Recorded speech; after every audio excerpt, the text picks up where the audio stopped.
प्यारे बच्चों, आप लोग कैसे हैं? तो आज आपके लिए तीसरा सवाल हम लेकर आए हैं। अभाज्य गुणनखंड विधि द्वारा निम्न पूर्णांकों के एलसीएम और एचसीएफ ज्ञात कीजिए। तो पहला क्या है कि 12, 15 और 21।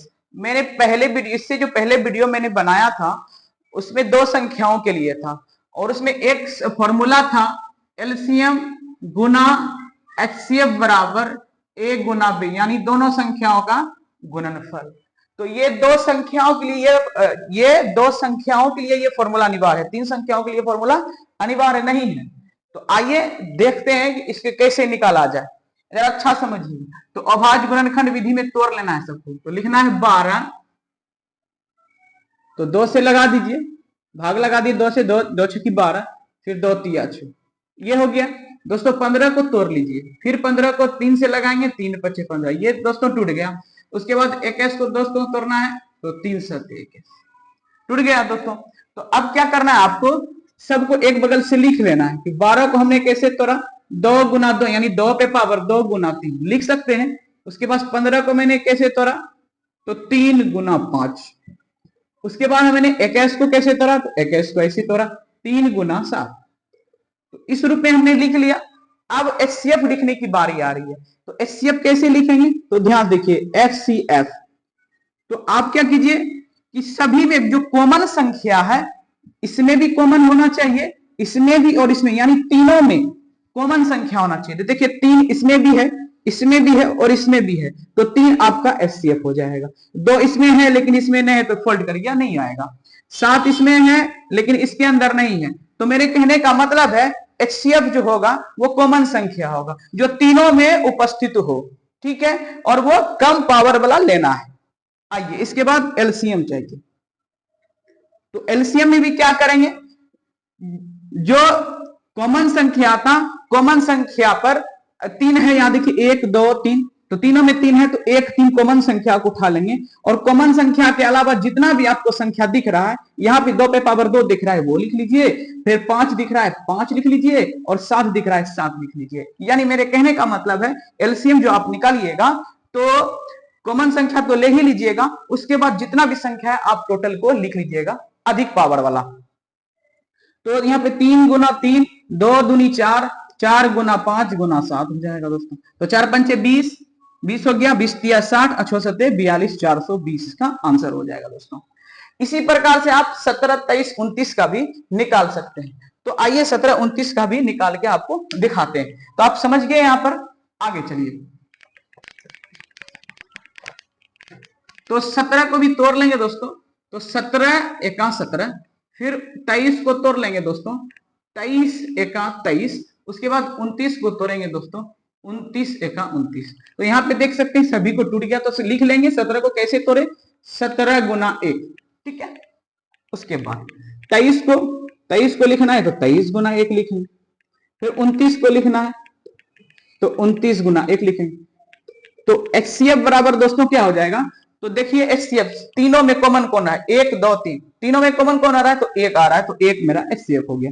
फिर एलसीएम क्या होगा दोस्तों, एलसीएम 1 के अलावा तो 1 लिख देंगे, 1 के अलावा जितना है सभी को लिखना है, 17 गुना 23 गुना 29, जितना होगा गुना करके दोस्तों आप लिख दीजिएगा। उसके बाद तीसरा सवाल आप अपने से बनाइए, होमवर्क रहा। चलिए नेक्स्ट प्रश्न पे चलते हैं। तो प्रश्न संख्या 4 पे आते हैं, देख लेते हैं 4 पढ़ लेते हैं क्या है।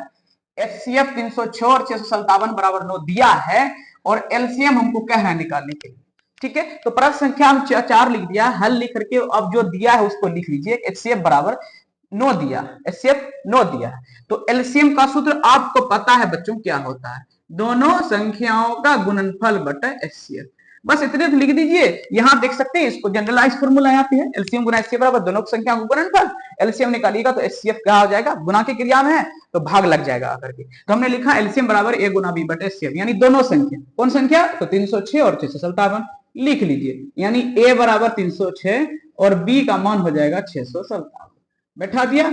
और एचसीएफ लिख दीजिए, एचसीएफ आपका दिया है 9, तो कटा दीजिए बारी बारी से, 9 से कटेगा, 9 तिया 27 और 9 चौके 36, तो 34 गुना हो जाएगा 657। बच्चों जितना आंसर आएगा आपको लिख देना है। दूसरा सवाल ये बच्चों मिटा देते हैं। उसके बाद दूसरा सवाल क्या होता है, प्रश्न संख्या 5, प्रश्न संख्या 5 पे आइए। 5 कह रहा है आपको कि जांच कीजिए कि क्या किसी प्राकृत संख्या n के लिए 6 पर पावर n अंक 0 पर समाप्त हो सकता है। बहुत अच्छा क्वेश्चन है मेरे प्यारे बच्चों, ये बहुत अच्छा क्वेश्चन है कि क्या कोई भी प्राकृत संख्या 6 पर पावर n अंक क्या 0 पे समाप्त हो सकता है। इसका मतलब आप समझिएगा कि मान के चलो कोई संख्या 6 पे पावर n है ना, 6 पे पावर n संख्या मान लेते हैं। तो प्राकृत संख्या किसको कहता है दोस्तों, प्राकृत संख्या किसको कहता है, प्राकृत संख्या n को कह रहा है यहां पर। तो प्राकृत संख्या कहते हैं किसको, गिनती की संख्या को प्राकृत संख्या कहते हैं। यानी 1 2 3 4 5 डैश डैश कहां तक, इन्फिनिटी तक। तो इन्फिनिटी तक देख लेते हैं।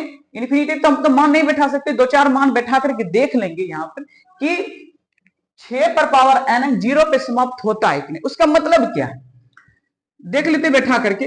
तो ध्यान से देखिएगा, 6 पर पावर 1 रखते हैं तो 6 आएगा, 6 पे पावर 2 रखते हैं तो 6 के 36 आएगा, फिर 6 पे पावर 3 रखेंगे दोस्तों तो 6 गुना 6 गुना 6 तो 216 आएगा।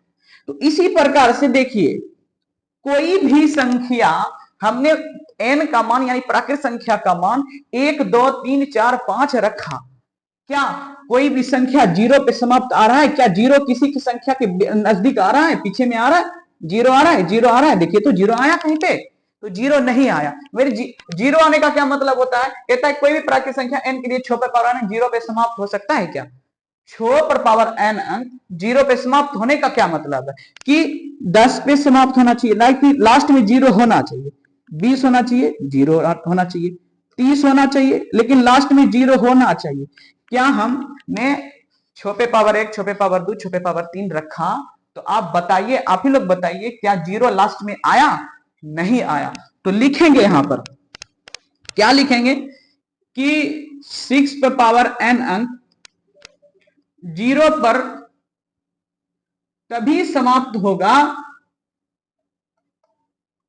तभी समाप्त होगा जब कोई भी प्राकृत संख्या, कोई भी प्राकृत संख्या का गुणनखंड 2 गुना 5 पे पावर n के रूप का होगा, n के रूप का होगा। यानी 2 गुना 5 के रूप में जब आएगा तब कोई भी संख्या है ना 0 पे समाप्त होगा। कैसे, तो ध्यान से देखिए, 10 हमने लिखा, ये 2 से भी डिवाइड है और 5 से भी डिवाइड है कि नहीं। 20 2 से भी डिवाइड है, 5 से भी डिवाइड है ना। कोई भी संख्या यदि 0 पे समाप्त होता है तो 2 और 5 का गुणनखंड होना चाहिए। हमने क्या लिखा कि क्योंकि 6 पे पावर n 0 पे तभी समाप्त होगा जब कोई प्राकृत संख्या का गुणनखंड 2 गुना 5 n के रूप का होगा। लेकिन ऐसा तो दिख नहीं रहा है, तो लिख देंगे, इसलिए 6 पर पावर n अंक 0 पर समाप्त नहीं होगा। ये हो गया प्रूफ आपका। समझ में आया बच्चों। यदि आप मेरे चैनल पे नए हैं तो चैनल को लाइक और सब्सक्राइब जरूर कर दीजिएगा दोस्तों। चलिए तो आगे चलते हैं, प्रश्न संख्या 6 पे आते हैं। क्या है 6, इसका स्क्रीनशॉट ले लीजिए।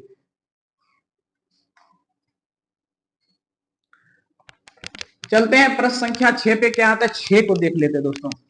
6 क्या है, 6 कह रहा है प्रश्न संख्या 6 व्याख्या कीजिए कि 7 गुना 11 गुना 13 प्लस 13 और 7 गुना 6 गुना 5 गुना 4 गुना 3 गुना 2 गुना 1 प्लस 5 भाज्य संख्या क्यों है। भाज्य संख्या हमको बताना है कि भाज्य संख्या क्यों है। तो आइए दिखाते हैं आपको। तो प्रश्न संख्या 6 लिखकर हल लिख दीजिएगा। तो आपको लिखा हुआ है 7 गुना 11 गुना 13 प्लस 13। तो आप क्या करिएगा दोस्तों, इससे 13 और यहाँ 13 है, ठीक है, इसमें भी और इसमें भी, बीच में प्लस है तो 13 आप कॉमन ले लीजिए। 13 क्या करना है दोस्तों, तो कॉमन लेना है।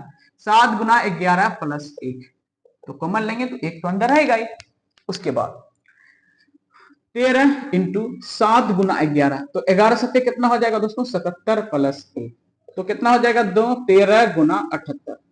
तो देख सकते हैं 13 6 की 78। इसका मतलब है कि ये भाज्य संख्या है है ना। अगर अभाज्य संख्या होता, ये तो अभाज्य है लेकिन ये भाज्य, अगर दोनों को गुना कीजिएगा तो 13 कितना हो जाएगा दोस्तों 104, 104 का 4 बाकी रहेगा 10, 13 सत्ते 91, 10 101 हो जाएगा, है ना।